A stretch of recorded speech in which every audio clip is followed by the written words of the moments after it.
Okay, guys, I'm back.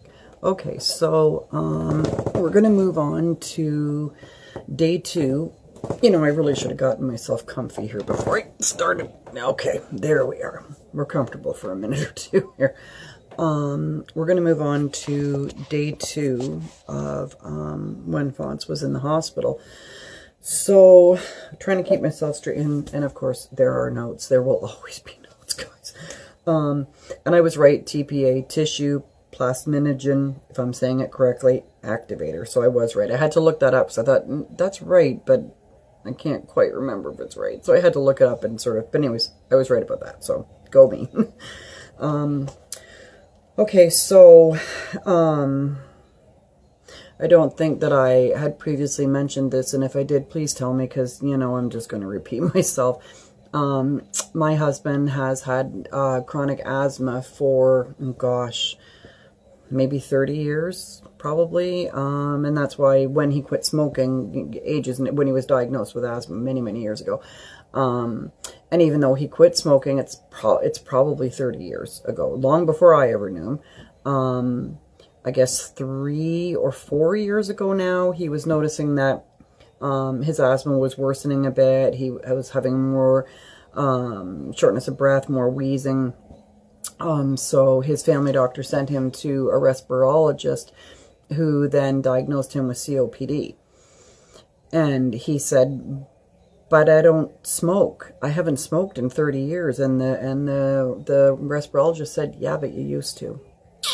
So even when it's been 30 years, you know, I mean, I have a friend that, and again, you know, I'm not going to name names when I don't have permission to name names, but I have a friend, she and I were neighbors many years ago, and her husband passed about a year and a half ago, and he died of lung cancer, and he had quit smoking 27 years ago. Yep. So, and I guess it wasn't like an environmentally related type of cancer, like he was exposed to something at work, or no, it was, you know, it was nasty. So yeah. Anyway, that aside, so yeah, so my husband has asthma and COPD, which is very well under control. He takes his puffers, he's, you know, he's good to go. So, you know, that was a wee bit of a concern, you know, when he had the strokes, but not really, because he never really did have any difficulty breathing whatsoever. So, the first day leading it, like, it's all that, like I said, that first 3 days for me is just really a blur. A lot of it, did that happen on day 2 or day 1? It's just a crazy blur. So I remember, you know, being with him in trauma bay, and there's always a nurse that's like literally sat at the end of your bed. And she doesn't leave you. And if she leaves to, you know, go on break or take a bathroom break or whatever, someone else obviously, you know, has to take her place. And you're constantly monitored with all your bells and whistles going off. And I had said to her, I said, what is he on for pain management? Because he was so out of it. As I said in the previous video, that if you touched him, he couldn't feel his left side, but if you touched him on the right side, and said his name, that he would open his eyes and he would look at you, and you know, he was looking at you, but he was looking kind of through you, and, you know, I mean, he knew it was me, he knew my voice and everything, but he just seemed so, you know, out of it, so dopey out of it, that pardon me, here goes me with my tickle again. I thought that they must have had him on some pretty heavy duty, you know, pain meds, and this is why he was so kind of loopy and out of it. And she said nothing. She said he's on absolutely nothing for pain meds. And she said I mean, we've asked him, are you in pain? And, you know, has he been able to, you know, if you're in pain, you know, nod your head or squeeze my hand or whatever.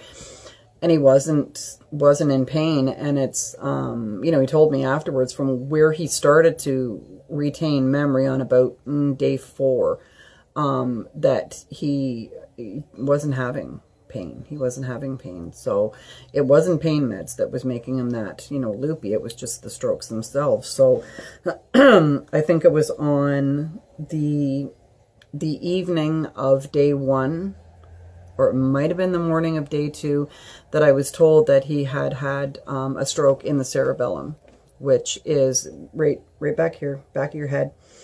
It's just basically right where the top of your neck is. That the first area you're going to come to if you were to go into the brain this way is you're going to come to the cerebellum, right?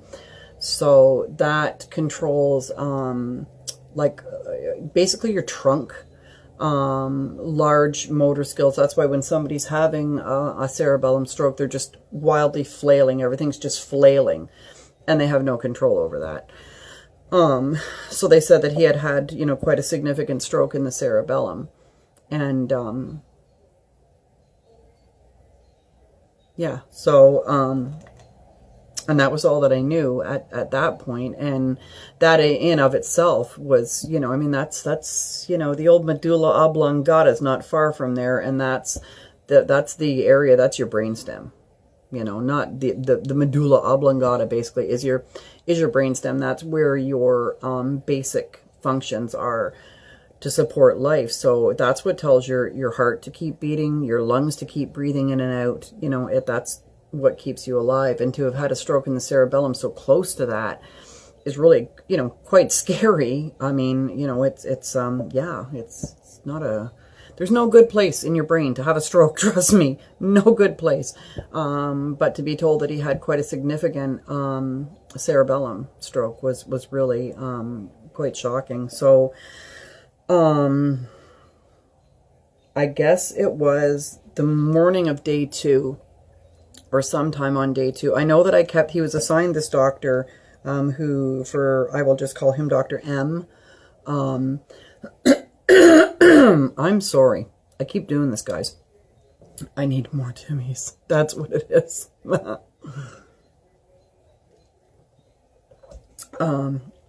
Sorry, he had been assigned this new doctor. We'll just call him Dr. M for shits and giggles. This guy was, you know, I guess quite a competent doctor, but if I've ever seen zero bedside manner, I've never seen it this bad. Younger fella, pompous, full of himself, his shit don't stink, and he was not he wasn't easy to deal with. So, anyway, I kept missing him. When I guess the morning of day 2, he had been in to see my husband and you know, had basically been sort of, I guess, assigned as, because when you're brought in an ambulance into trauma bay, it's like whatever doctor's there is the one that, you know, is going to see to you. And he had a couple of different ones, but at this point, this doctor had been, you know, sort of, my husband had been assigned to him kind of thing, right? So, I knew about the cerebellum stroke, and that was pretty much all I knew at that point. And they were taking him for, you know, more CAT scans, for MRI, for, you know. So the morning of day 2, he had been in, and I had missed him. I was coming home. I had to come home, you know, to see to the dog. I stayed, you know, as late as I possibly could. And then I had to come home and see to her. And I basically, you know, sat up on the couch all night with the dog. And the minute the sun was even remotely threatening to come up, I was back in that truck and off I was to the hospital. But by the time I got there, I had missed him, and I was getting the information secondhand from the nurses, and my husband was starting to speak a little bit then, but not really, and it just, you know, the tiny bit that he was able to say was just making no sense. And this doctor apparently was coming in. I never met this man. I never met him the whole time that my husband was there. This was his doctor. Never met him. So anyway, I guess he would come in and he would stand at the foot of my husband's bed and he would go, blah, blah, blah, blah, blah, blah, you know, and just spew all of this medical jargon, which at the best of times my husband doesn't understand. I just spew it all out all over him, turn around on his heel and walk out. Thanks. So, and the nurses were, you know, kind of, I don't know. It was quite confusing. So then oh, gosh,